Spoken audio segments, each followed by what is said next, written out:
like you lost another one.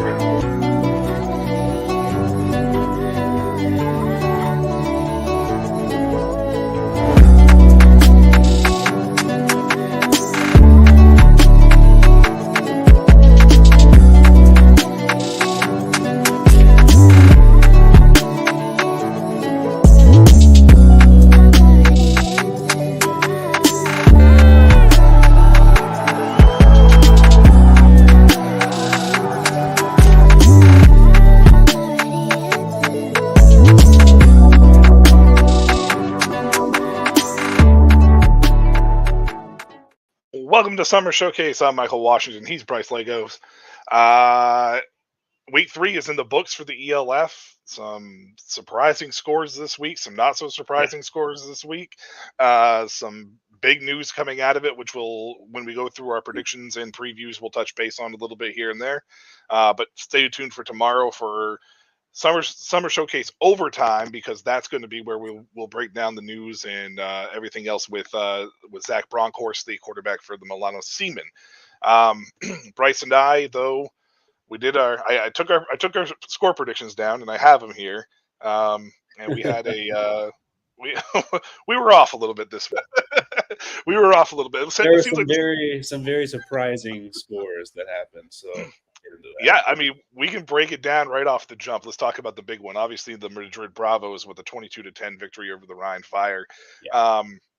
First and foremost, Rhine only scoring 10 points. I mean, I watched this game. I watched this game. This Bravos defense they're fast. They fly all over the field. And I was going to say the same thing. They are rapid. They fly everywhere they go. It felt like Jadrian Clark was not having any time whatsoever in the pocket. It felt like that any time that he did complete a pass, these receivers had nowhere to go. Really, for the first time, and since I started watching the ELF and Jadrian Clark at the Rhine Fire, that he really the team, the offense as a whole, really looked contained by the opposing team. So. Yeah, obviously sad news coming out of this one was obviously Chris Helbig's big injury. Moved to IR, does sound like he'll be out for the year. Madrid has made a move moving forward. We'll get into that when we get into our predictions and previews as well for the quarterback spot. But really, the thing that stuck out in this game was just the Bravos looked for real. And this defense was, I mean, this defense looks like it's the best defense in the league just coming out of this game alone. Seeing how they shut down the former MVP, so it'll be interesting to say. It's hard to say that they're not, at this point. Right, had a very good start to the year. Yeah, and it's going to be interesting to see moving forward. Obviously, how Ryan is going to rebound from this as well, and how Madrid is going to answer with obviously Chris Helbig being out. So some key question marks coming out of this game heading into the future for these two teams. But at this point in time, Madrid all of a sudden looks like a contender. Oh, certainly. And if you're the Rhine Fire, this is, did they lose? They didn't lose a game last year, did they? You just had to ask. I think they lost one last year. Okay. I mean, you're not accustomed to losing. You got shut down offensively, which I think is the biggest thing mentally. How can you mentally bounce back from being just completely shut down on offense? And obviously they have the talent to do it, and I think that they will bounce back, but it's just a mental hurdle they have to get over. The other thing with Madrid too that I want to touch base with is the run game looks really good. This team is a lot more physical than I think people realize. For an expansion team, they have some talent. Well, the issue is that they're not. I mean, obviously they're an expansion team, but they also brought over not an expansion team. The entire Spanish national team. So they're a very veteran expansion team. Yeah, they're not playing like one, that is for sure. Following it up, here's another interesting thing. Just to touch base real quick, Bryce, you predicted a score of 17-30 in Ryan's favor, and I predicted 28. I predicted 28-37 in Ryan's favor, and obviously that didn't work out at all. Moving into another surprising score, the Raiders T-roll with Case and Martin, first-year pro. He was in the Swarco system, so he knows the system. They dumped the year's first 60 burger on I don't want to say surprisingly struggling, but probably struggling a lot worse than we thought Barcelona Dragons team.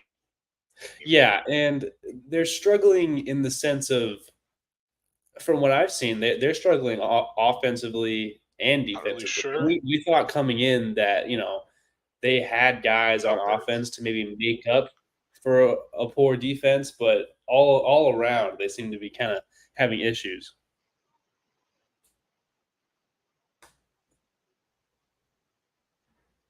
Yeah, and the other thing is too is Levi Lewis obviously playing with the Dragons here. We expected a lot more from Lewis than what we got, and so far it's been a real up and down rocky season for him to start the year.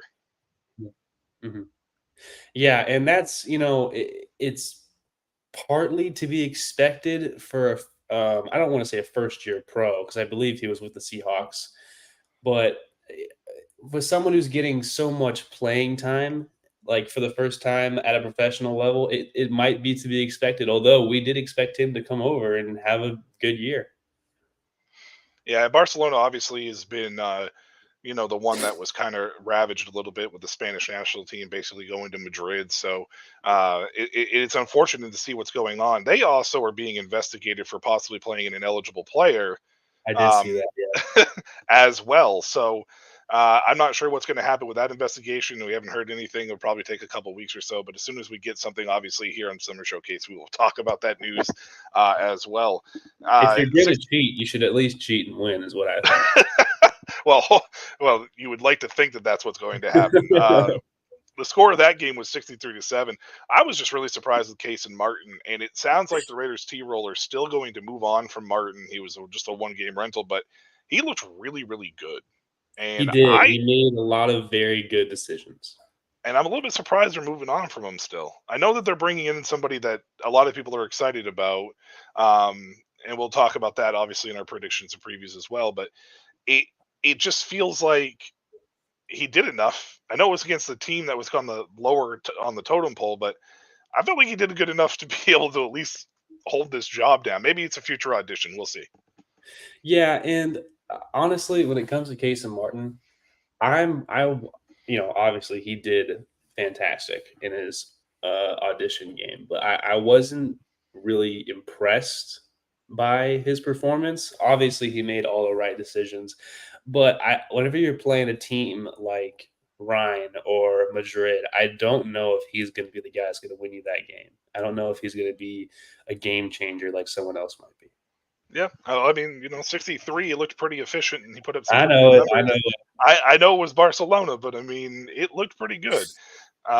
Speaking of Barcelona, Bryce, you predicted Barcelona to win the game 30-38, and I predicted T-Roll to win 18-12. Said it was the first one to 20. I was not wrong. It just Well, you were not wrong. it was also just the first team to 60 in that case too, Yeah, because there you go. Barcelona never got out of the gate and only scored 7 No. in the game. No. Surprisingly, one of the games of the week. There was 3 really good games, and this was a really good one. Low scoring affair though. But the Helvetic Mercenaries took on the Milano Seamen. The Milano Seamen get their very first win. They scored 14 points, which must be thrilling to Milano fans or Milan fans. And they kind of shut down Carlton Aiken, who looked really impressive in week 1 by a score of 7-14. So Milano gets in the win column. This offense looked much better this week. Oh, certainly, and you can tell that the Seamen were much more comfortable in this offense, and Yeah, Zach looked a lot more comfortable. He was able to use athleticism and just rip some deep balls. He had a pretty good day, man. He had a good day. I'm happy for him.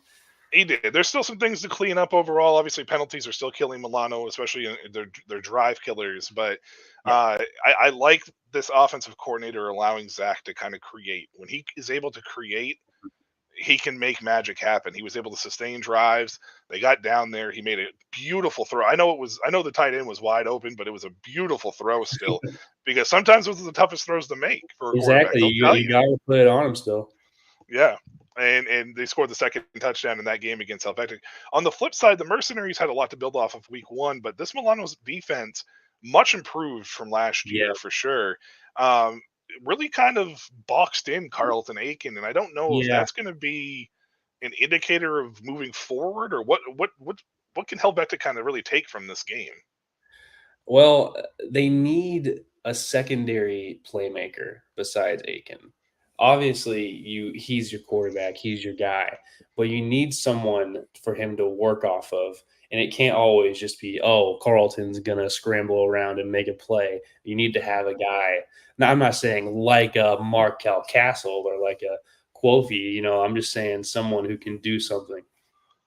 Yeah, I'm curious to see what they do moving forward. The offense felt kind of one dimensional in this game, and I don't know if that was Milano's defensive scheme that kind of took Helvetic out of it early, or if it Mhm. was just the way that, like you said, they're just kind of leaning on Carlton, saying, "Hey, Carlton, go make your plays." It's a mix of both, and because they're leaning on Carlton, Milano's scheme was to shut down Carlton Aiken, and that it did its job. Yeah, I mean, we'll see what moving forward. I still think the Mercenaries have some things to build on. It's a long season. We'll see what happens. They had one of their bye weeks out of the way last week, so week 2. So that might actually help them a little bit to hopefully maybe find a little rhythm before they get into their next bye week. But if you're Milano, though, you got to be thrilled with what you saw. This offensive coordinator, obviously, is a former head coach of Milano back before they joined the ELF, so he's familiar with the organization, and it looks like him and Zach have already kind of clicked in this offense. Just like you said, as the game went Yeah, on, he felt more comfortable. yeah, for sure. And whenever you're Milano, what you want to do is make sure that your guy is comfortable. Zach, that your quarterback is comfortable. You want to, obviously you're bringing in these A imports to be playmakers and to win games for your team, but you need to meet them halfway. They are coming halfway across the world to come play football, and you need to make the situations as accommodating as possible and put them in a position to succeed. And they had a DB switch this week too. They signed another A import at cornerback because the Marquise Manning went to IR this week as well. So get well, man, get well, Marquise, and hopefully we'll see you back on the field. And hopefully the change doesn't change too much for this defense, because this defense is much improved from last year. Certainly.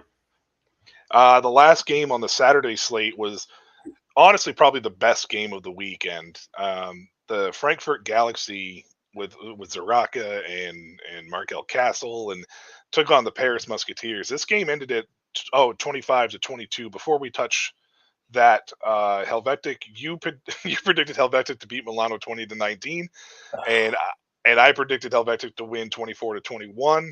They almost got to that 21 spot, and honestly, um, right after we wrap up the Frankfurt and Paris thing, we'll go back and touch base on something I mentioned in the chat during week 3 that actually probably could have put Milano at 21. So we'll talk about that in a second.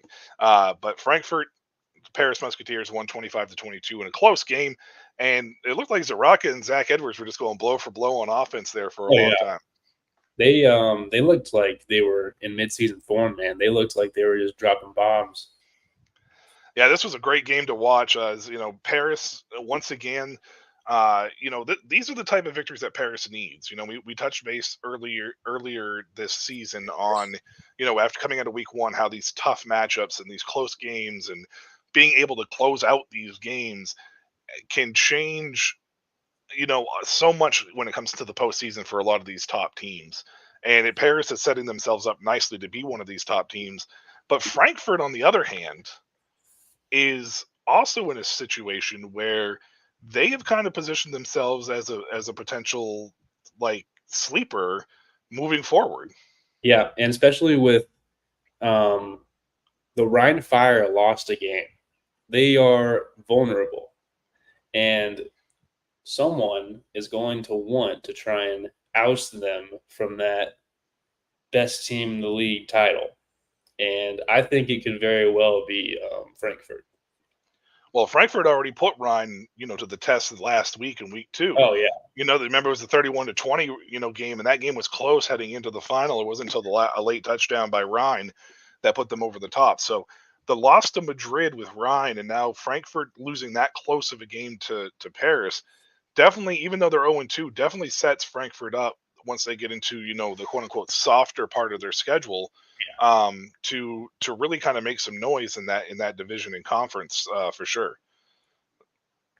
Zaraka looked good. That's all I Looked can very say. good. He Looked looked very very good, as did Zach Edwards. good. So, anyways, what I wanted to touch base on was I mentioned it in week 1. I wanted to give kudos to the kicking. And then we come into week 3, and it feels like there's kicking a mess all over again here in Yeah. the ELF. Milano missed a couple field goals that would have put him, I think it would have put him probably at 20 points. So it would have been very close to that 21.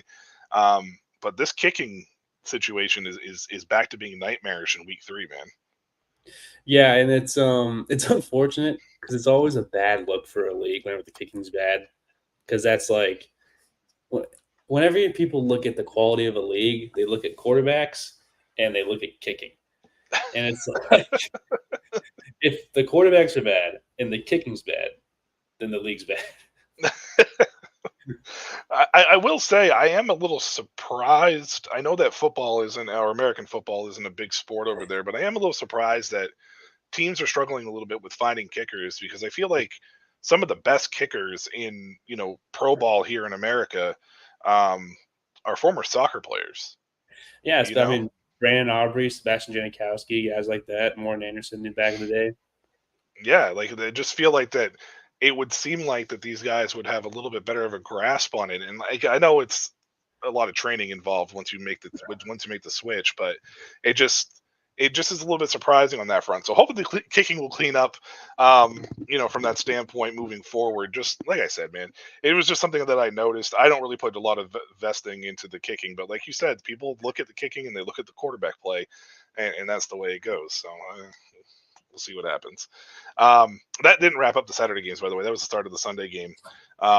Speaking of the start of the Sunday games, moving into the next game, the VFR Enthroners announced literally hours before the game started that Jake Mangle was going to IR, and that Matej Hegedus, who started a few games for them last year, was going to end up being the starter in this game. And they went up against a Berlin Thunder team that I know you have completely not really taken into what I said about Jacob Sullivan being an early front runner in the MVP talks, but 43-3, this is another huge game for It's Berlin. another very good game from Jacob Sullivan. I will admit. I mean, this is 3 straight games now where Berlin has put up significant points, and I know that again it's against a team that kind of is struggling. They had some backup, QB issues and whatnot, but I mean, it's hard to argue with Jacob really Sullivan is. being near the caucus. Hey man, you gotta play who's in front of you. It doesn't matter who it is. You gotta put up points against them, put up good stats. And I mean, with other QBs dropping like flies around the league, last man standing might be MVP. Yeah, QB Carousel and VRFR is another one of those teams that, with Mangill going on IR, they have not announced a new quarterback yet heading into the week. So, maybe we'll have that news for you tomorrow on Summer Showcase Overtime with Zach. But at this point in time, we just don't have any indication what the direction is for this team. Now, last year, Matej Hegedus, they didn't bring in another American import when their A import quarterback went down. Mm-hmm. Hegedus started 3 games, I believe, for them, and ended up playing in 4 total because of the injury that took place in game. So it is possible. I mean, he has experience. He's just not at the level that I think, they need to compete. And there's not very many European homegrown guys. The backup for Vienna, Schleichel, he looked very good whenever Ben Holmes went down. That was surprising because he's only 21 years old and an Austrian homegrown kid, and he was performing. And I mean, that's a guy who might be like the first star, in my opinion, if he actually gets a starting job eventually. First, like European homegrown star in the league. Well, we could talk about Vienna because they're next on the slate, and they beat Warclaw, 16-13. This was a missed opportunity for the Panthers, but let's talk about Scheissel. Scheissel? I think it's Scheissel. I'm not entirely sure. We could talk about him real quick with Vienna because, I mean, I think what this is a testament, as you said, to the homegrown side of things. How far Austria and Germany are ahead of the curve when it comes to homegrown talent in comparison to some of these other countries and some of these other teams. because he did look pretty good. But at the same time, it wasn't a Vienna Viking performance on offense. They only scored No. 16 points. No. And the Panthers' defense is not something to scoff at. It's just a secondary, again, really struggled. Now, they do get William James back. They activated him off of IR. So that should hopefully maybe shore up the back end a little bit. But what's your takeaway from this game? Because it feels like a huge missed opportunity for Warclaw. And it is. And they had an opportunity to go and get a win against one of the best teams in the league. And once again, they're knocking on the door of being one of those top 3 or 4 teams, but they can't quite get over the hump to be in that group. Yep. And last week was another one of those situations where they had a chance as well and came up short against Stuttgart. They ended up losing 10 points there, and that's another one of those teams that's at the top, or the upper echelon of the league. A combined in that game, that was only a 3-point game at one point in time as well. But right before the end on that last touchdown that Stuttgart put up. So, a combined total of, 13-point loss to 2 top teams. You could even go as far as saying 6, because if that last turnover doesn't happen, then it's, a 3-point loss most likely. The big change is, though, is Stephen Duncan's out. Yeah. They released him after the game. I don't blame them. No. And I hate to say it, too many mistakes. In that, and there were moments where he performed very well, but that last mistake in the end zone where he didn't throw the ball away, got strip sacked, it wasn't good. Yeah, and that was huge too, because that was a 1-point lead at that time. It was 14-13 for Vienna, but not only did the safety happen, but it also gave the ball back to Vienna with barely any time left. And then also, if you think about it too, the game against Stuttgart, the turnover was kind of technically his fault in that one too, that ended that game when they were driving down the field to potentially tie that or to send it into overtime or even win it. So too many mistakes from Steven, I think, over the course of it, because he even made mistakes in the Berlin, but was bailed out by AJ Wetland just being a beast, basically. Certainly. Yeah, so moving forward, hopefully the Panthers can figure it out. They did bring in another quarterback, which we'll talk about in the preview as well. And like I said, they activated William James, and they cut the other import that they had in the secondary as well. And Bender got put on IR, but they activated Matt Cole as well. So Matt Cole shall return finally after a lot of hype surrounding him being with this team as well. And the last game on the slate, we saw our second 50 burger. Well, I say second because it was the first one that ended in the 50 range, but Raiders T-Roll obviously put up 60, so they technically were the first one to hit 50. Munich beat Prague 51-7. We won't spend a ton of time on this game because it's just Prague still trying to find their footing. And Kari Lyles is still being inconsistent. Munich took that week 1 loss to Stuttgart to heart, and they're just doing everything that they can to destroy everybody that's in their way, it looks like. Exactly. And that's what you should do as a team like Munich. You underperformed in week 1, take it personally. Whoever you play next is going to get your most aggressive, most violent.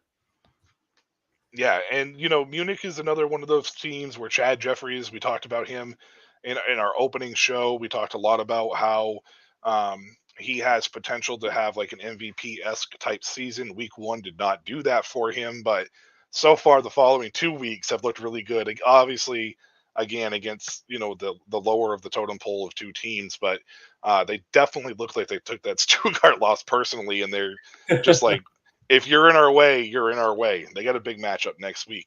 Absolutely. We will touch base on that right after our word from our sponsor, Current.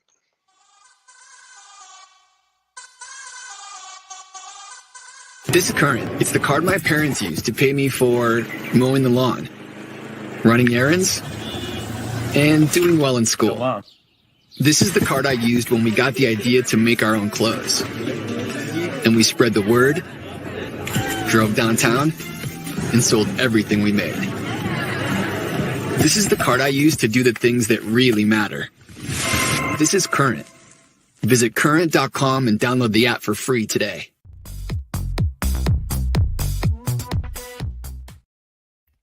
Welcome back to Summer Showcase. Thanks to Current for being a sponsor for the show as well, and for Shady Sports Network for giving us a platform. Real quick before we jump into our previews, the Week 3 predictions that we did for the last 4 games, Frankfurt and Paris. We took you were the closest. You were the closest. You predicted 27-21 in Paris's favor. Obviously, the final score of that game was 25-22. I had 42-38, so I was close in the sense of what the score actually, the differential of the score was, or closer than you. So it worked out all right in that sense. Fierfar, you had a 32-12 for Berlin, so you were closer than I was because I had 44-6, even though I got in the 40 burger. Warclaw and Vienna, you had Warclaw winning 28-24.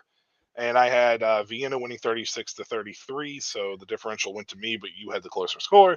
And then Prague and Munich, you were 14. You had 42-14 Munich, and I had 49-14 Munich. And I was closer to the 51 range. You were closer, I think, to the we both had 14. So not as the Sunday games weren't as terrible as the Saturday games. Yeah, exactly. Saturday games were rough. Yeah, Saturday games were definitely rough for sure. All right, while we are getting set up, week 4, here we go. The first game on the docket is another good one. I feel like it seems like every week early in the season, it's been just good game after good game. It's Rhine versus Paris. Ooh, this game is starting to shape up nicely. No real news to talk about coming out of either game from this week, except for the Rhine Fire looking, kind of dreadful on defense. But, maybe Paris continues their hot streak, who knows, through the first 2 games of the year. Bryce, what is your score prediction and preview for this matchup as we head into it? Well, I think that Ryan's going to lose again. Oh, wow, 2-game losing streak. 2-game losing streak. I think it's going to happen. I think that Paris played very well in their last game against Frankfurt. And Ryan, like I said earlier, I think they definitely can get over that mental hurdle of like, wow, we actually got shut down. But it's just a matter of actually doing it. So I think they're going to have a better offensive week, but they're going to lose 30-27. Paris 30-27 in that game. Yeah. Don't expect it to be fireworks, huh? No. I don't expect it to be fireworks either. I expect this game to be a defensive struggle, probably somewhere in the 20s. Very similar to what we saw with the Paris score. I think Rhine rebounds. I think last week was just I don't want to say a fluke per se, but I think it was just an off week for them. But this is going to be a very close one with Paris. I think Paris is a really good team. They've set themselves up nicely to put themselves in the upper echelon of the league. I got Rhine winning this game 28-27. 1-point victory, probably another late touchdown puts Rhine over the top. I expect Adrian Clark to kind of return to form. So, game 2, week 4, Madrid travels to Cologne to take on the Centurions. Ooh, Madrid's looked good. They really have. Well, we should preface this game before we move in is the Centurions are coming off of a bye week. They did not play last week. Yeah. And Madrid is actually the team that signed Stephen Duncan. So Stephen Duncan was released by the Panthers, and he is now making his trip over to Madrid. Now, there is a rule in the the ELF, that if you jump teams in season, you're suspended for 3 games. However, I am hearing that this possibility is not going to happen with Madrid and Stephen Duncan because he was outright released. I don't know what the rule actually is. I've been hearing mixed things from various people about it. However, it appears that Madrid is moving forward with Stephen Duncan, and it sounds like he's going to play this week. I don't know if that changes anything moving into the game against Cologne, but hopefully there's more clarification for it tomorrow. If you're outright released, you should be able to play. It's not like he chose to leave. Right. Yeah.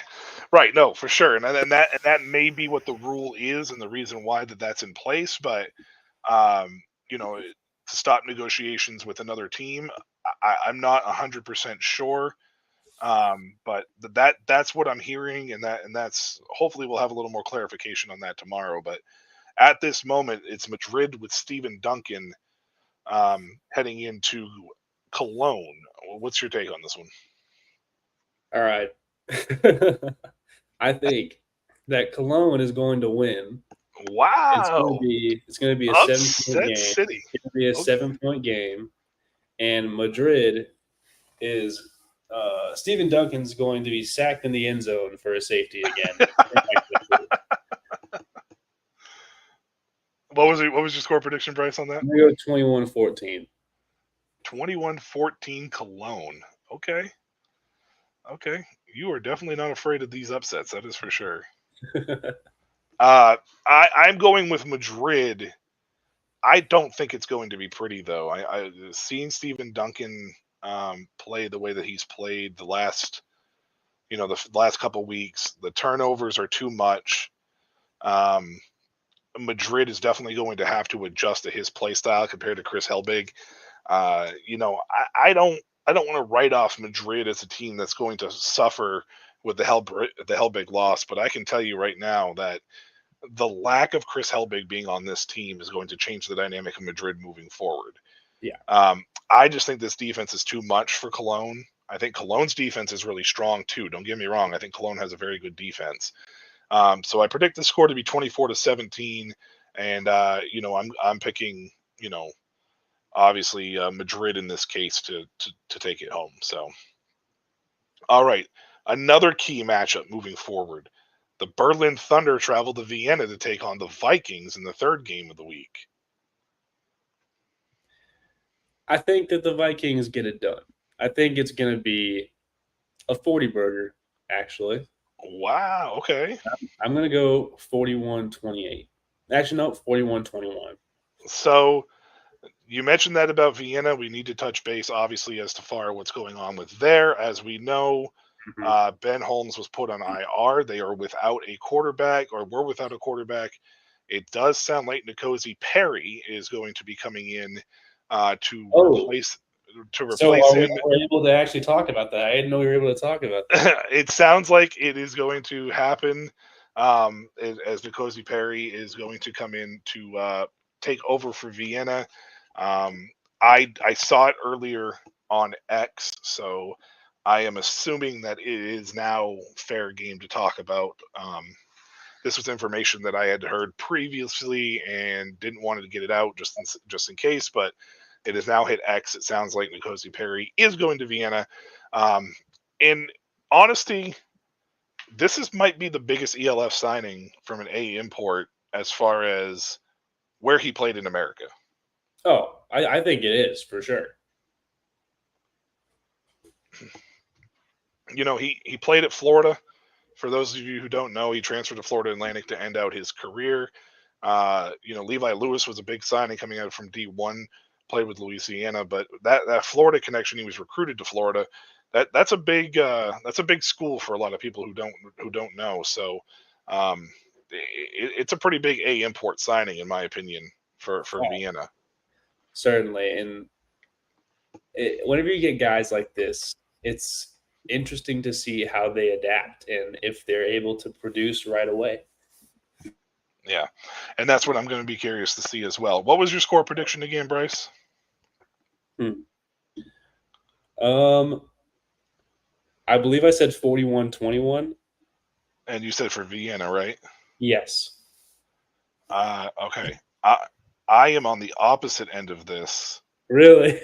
Yeah, I think that as much as I like Vienna as a team, having a new quarterback, not sure how they're going to adjust, not sure what's going to happen with them. I think that Berlin, with Jacob Sullivan still playing the way that he is, I think that he just continues on to the season that he has. And I got Berlin winning this game 38-28. Really? Yes, I do.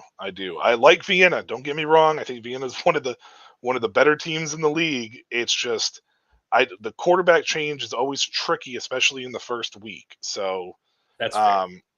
I really want to make sure that I'm, putting that out there, that it's not because I think, you know, that they're bad by any means or anything like that. So, um, yeah, that's basically where I'm at with that one. Um, the next game on the docket, I did it again. I keep saying fucking docket because I keep reading shit about court cases and all this stuff. The next game on the weekend slate is Helvetic against Barcelona. This is an interesting game.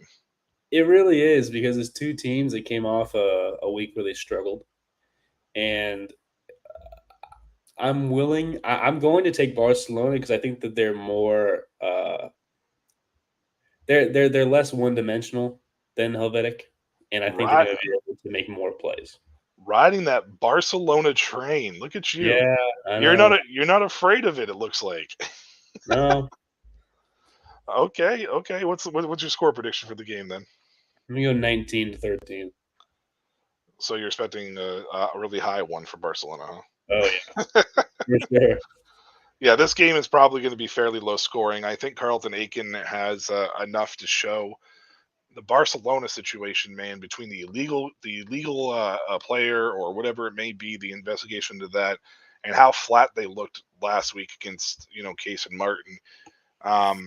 I think Helvetic's going to win this game. It's going to be ugly. I'm going to say 17-12. I'll say Helvetic wins this one and gets in the win column. I don't know what to really expect with there. All right, the Warclaw Panthers, or Vorskla, Wroclaw. yeah, that whatever he said. Traveling to Germany, they're taking on the Frankfurt Galaxy, and a game that, again, it's a tough matchup for the Panthers. They've had a pretty tough start to the season. They have had a really tough start to the season. They have let go of Stephen Duncan, and they have brought in John Urbe, who has experience, at least from everything that I know. I don't know a lot about him. I know a little bit. So at least they're bringing in somebody who has experience in Europe. But the good news is they get Matt Cole back at wide receiver. They're a import wide receiver that they signed before the season. He is back, and they get William James back in the secondary, as well as he was activated off IR as well. Bryce, is this a chance for Warclaw to kind of rebound after everything, or is this again one of those situations where a new quarterback maybe throws things out of sync? Urbe, he's a former GFL guy. He has experience at a pretty high level in Europe. I think they're going to hit another wall this week. I think they're going to be another week of them knocking at the door of being one of the best teams, and then they get stonewalled by an actual good team. Frankfurt's played really well so far this year. I know they're 0-2, but they've been in both games. They've been in it. So, and it sounds weird saying that the 0-2 team is one of the best in the league, but I really do think that they are. I think that they're one of the better teams in the league for sure. I think they belong in that upper echelon talk. It's just a tough schedule to start off with Paris and Rhine. Mm-hmm. So what's your prediction for this game, and what can we expect? I'm going to go 18-25, Frankfurt. 18-25. So you expect it to be kind of a defensive struggle for the most part. And, yeah. And I expect Wroclaw's secondary to be the game-breaking unit. The difference maker? Yeah, you could say that. Okay. I think that's fair. I'm very intrigued to see what William James does. Coming back off of IR, I'm excited to see Matt Cole finally hit the field. This Panthers offense, outside of last week against Vienna, has been pretty on point, and that was with Stephen Duncan, obviously. A lot of turnovers, though. If Urbe can come in and clean that up a little bit, which I fully expect him not to be as much of a turnover machine as Stephen Duncan was, this game could be higher scoring than people predict, and I have it a little bit on the higher end. Really? Yeah, I have Frankfurt winning this game 31-28, but another close loss for the Panthers. I'm hoping, obviously, I'm cheering for the Panthers in this game. It's just Yeah. they had some missed opportunities last week when they could have capitalized on it. A big win over Vienna would have been huge for the confidence of this team overall. I don't expect AJ Wetland and Coach Christensen to allow this team to fall too far behind. So hopefully they get the victory, but this week I think Frankfurt just edges them out 31-28 because the Raka has looked fantastic. Yeah. And it's going to be very difficult to slow that combination down. So we'll see what happens. Next, coming off and with a lot to build on, it's a tough opponent to move into, and it's Milano is traveling to Stuttgart. Yeah, this is like when your little brother wins a game for the first time, and then you think, "Yeah, I gotta put this guy in his place," and then you immediately kick his ass. This is probably what this game is going to be like. Little brother finally got a win, and now big brother's coming to kick his ass. I think that's fair for sure. This is a tough defense that Milano's going up against. Yeah. Yeah. What's your score prediction for this game? I'm going to go 37-12, not Milano. Not Milano, he says. Yeah. Unfortunately, this is a buzzsaw. It's kind of a buzz kill, honestly, for Milano. They have a lot to build on. I hope the offense just looks better again this week. I think that I don't expect them to put up a ton of points. I think that they hit that 20 spot, but it's going to be like tough trekking. Like I think it might be like a touchdown late or a field goal late or whatever. But I think Stuttgart wins this game 43-20.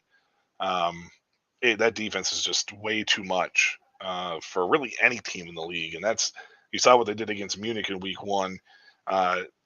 So, hopefully Milano's offense can turn it around, and maybe Milano's defense is better than I giving them prediction for. Maybe this game stays low scoring, but the only way that I think Milano's defense the only way I really think Milano can win this game is if this game is low scoring at the end of the day. Yeah, and I would agree, but I just don't think that they can keep it low scoring. It's going to have to be a shootout. Yeah, I don't think that they have. I just don't think they have the firepower to do it. But another very interesting game on the docket here. On the docket. What? Wait, did I say Nkosi Perry to Vienna? It wasn't to Vienna. He was going to T-Roll. It was Shelton Epler. Sorry. Oh, we mixed it up. I mixed it up. I apologize. I just got done looking at this. I apologize to all the viewers out there. It's Shelton Epler going to Vienna. It's Nkosi Perry going to T-Roll, and they take on Munich this week, who has been through a buzzsaw through the last 2 weeks, in a very intriguing matchup amongst two of the top teams in the league. What's your take on this one? So, my apologies to everybody out there. Nkosi Perry is going to T-Roll. Shelton Epler is going to Vienna. So yes. And after this, we need to go back and touch on Shelton Epler as well. We will go back and touch on Shelton Epler after we wrap up our little predictions and previews here, because we need to give him justice for how good he is. So, facts. And remind me again who T-Roll's playing. T-Roll is playing Munich. Munich is coming into town. You know what, man? Munich gets the dub, bro. Munich gets the dub. It's gonna be 35-33 Munich. Wow. Okay. So Bryce is going on this train. A new quarterback coming in. Nkosi Perry, we already discussed a little bit about saying with Vienna, is coming into the situation. New team, new toughness. Vienna, I predicted to lose to Berlin. Epler doesn't change that for me, just so everybody knows. It doesn't change anything as far as my score is concerned. I think that this Raiders defense is really good, but I think Munich is out to prove something this year. I think they're trying to prove that week 1 was not a indicator and a definition of who they are as a team. And I agree with you in this one. I think Munich beats T-Roll. This game will probably be closer to like 34-28. I think N'Kosi Perry looks good. I just don't. I don't think it's going to. I don't think it's going to come together as I quickly as think it he's has for going him. to play well. I just don't know if it's going to be enough for That, Munich. that's what I mean. I think it's going to be good. It's just not going to be enough. Like I fully expect that for sure. The last game on the slate is Prague going to Hamburg to take on the Sea Devils. Javarian Smith, sorry, my apologies, didn't look that great in week 2. They had a bye week, or week 1, they had a bye week 2. No, they had a bye week 3 heading into week 4. Prague has been just, I don't know. The franchise is trying to rebuild from the ground up from a franchise that never really got going in the right direction to begin with. So I don't know what to expect in this game, but Well, what's I your know what prediction? to expect. I expect. I think we can definitely expect that. But no, it's just not. It's not going to be close, is it? I mean, I don't think it's going to be, and I apologize for all of the small little mistakes that I'm making today. It's Tuesday, it's the second Monday of the week, so I'm clearly off my game a little bit with this. But normally I don't make these mistakes, and I was prepared. I promise. I mixed up N'Kosi Perry and Sheldon Upler. I feel terrible about it. Called Javarian Smith, Javarian Clark. you're horrible. I'm You're horrible. I'm all over the place. I'm all over the place. What was your score prediction on this one? Because, like you said, it's probably very close to being a nightmare of a game, I'm sure. I'm very close to calling this a shutout if it wasn't for the kicker, who I think has been pretty good for them so far. Oh, man. I'm going 41-9. 41-9. All right. Yeah. So you're not expecting a close game at all. Prague definitely has some issues. I'm not expecting a close game at all. I think Hamburg puts up 37 and wins this game 37-7. Actually, I'm gonna say 6 because I bet you it's going to be a missed extra point with the way the kicking has been as well. So just a quick recap. Bryce, you went with Paris over Rhine 30-27. You went with Cologne over Madrid 21-14. Vienna over Berlin 41-21. Barcelona over Helvetic 19-13. Frankfurt over the Panthers 25-18. Stuttgart over Milano 37-12. Munich over the Raiders 35-33, and Hamburg over Prague 41-9, putting you at 7-1 home teams. Hey, you know what? In this league, that's probably a pretty good idea to do that. You did that, and my very first 3 games were all away teams winning on the road. So that's we don't talk about that. We don't talk about that. I'm a little more even here. I think I'm 4-4 this week with home and away games. So yeah, it'll be interesting to see what happens. I probably should have kept track of the records for us at the end of the year. All right, Sam, get on that. Yeah, Sam, Sam, get on that. While we wrap down the show, we were going to go back and touch base Shelton Epler. We got to give Shelton Epler. We have to give him a small little segment here because we didn't get a chance to talk about him because I crossed him and N'Kosi Perry up. Epler played for the Fundadores down in the LFA. If you're watching the show, we have a show called the Spring Showcase. The season's over for the LFA. It ended this past weekend. Congratulations to Cadios. But Shelton Epler's played down there for a few years now, and he's a fantastic quarterback by LFA standards. He really Bryce, is. what can we expect here in the ELF? Man, I've done work with him for highlights. This is my 3rd year doing his highlights for him, and he was one of the first guys I ever made a video for, and he's been such a cool dude the entire time. And not only is he a really good person, he's a fantastic quarterback, and I expect him. I'm not exactly expecting him to be like the best player in the league. I mean that's a lot of pressure, but I think he's going to do just fine in this league. Honestly, I think Shelton Epler was the best quarterback in the LFA for the last 2 years. Yeah, I have without a doubt stood behind that. I still think Shelton Epler is a fantastic quarterback.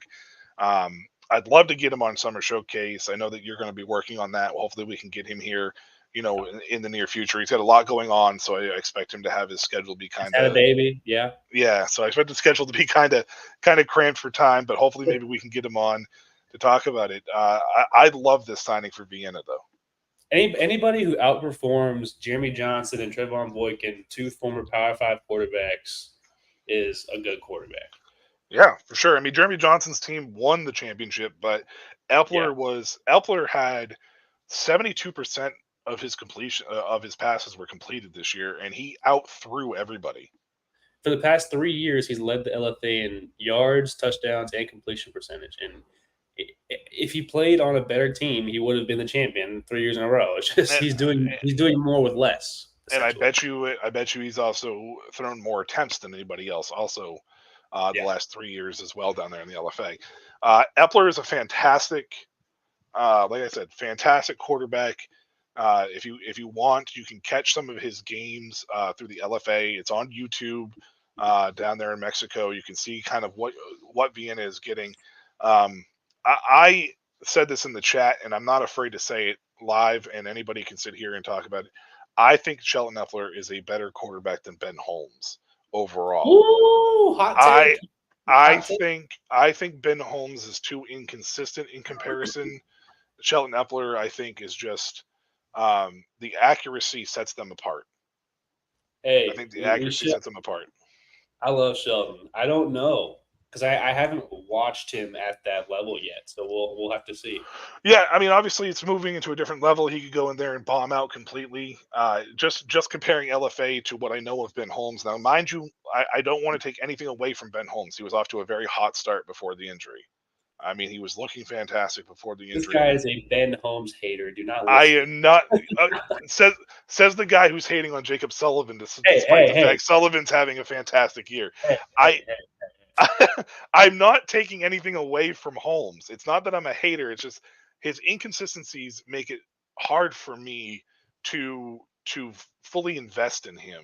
And it's been like that since he was playing at the Spring League and all the way back over here in the States. I hope he gets back, even if it's at the expense of Shelton Epler in Vienna, because I do want to see him at least finish out the year and see what he can do overall. I kind of feel bad that we're being robbed of a full year from him because of injury. I will say that.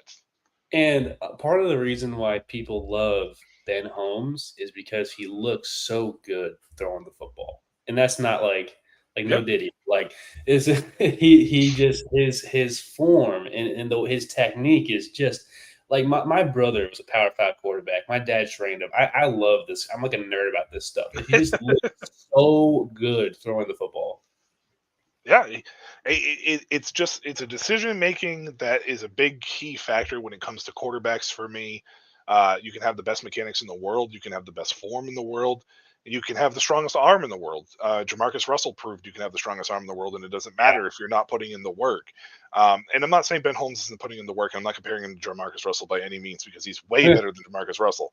It's just it feels like there's so many mistakes that are repetitive with Holmes that I don't understand why they're still being made by him. That's my biggest issue. We'll see what happens.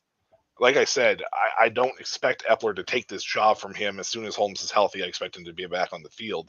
It's just I love this signing by Vienna, and hopefully this is a preview for Epler being in the ELF next year if that's where he wants to be. No, I fully agree, and I think he definitely can play in this league too. If it's not at Vienna, somewhere else. Yeah, I completely agree with that as well. Bryce, any other final thoughts here as we sign off for the evening for the summer showcase here? Well, just I've got a couple of videos coming out for the UFL season. I've released 2 of my first 5 or 6 UFL highlight videos. So I've got a Keem Butler and AJ McCarron video coming out. So be sure to watch out for that. Pylon Productions on YouTube and Instagram and Twitter. Make sure you go follow him on all the social medias and get him in, give him the shout out. He did the beautiful intro and a little bit of the preview of the outro, obviously, for the show here as well. He, Bryce is a good follow for sure when it comes to that stuff. And as for me, you just need to type in my name. I think you'll be able to find me. I either have a Warclaw Panthers logo or a Calgary Stampeders logo right now. I change those logos constantly for depending on when the season comes up. So, you don't get to see this mug, thankfully, all that much. But that's going to do it for us here at Summer Showcase for this week until week 4 is over. Heading into week 5, we'll see you next week.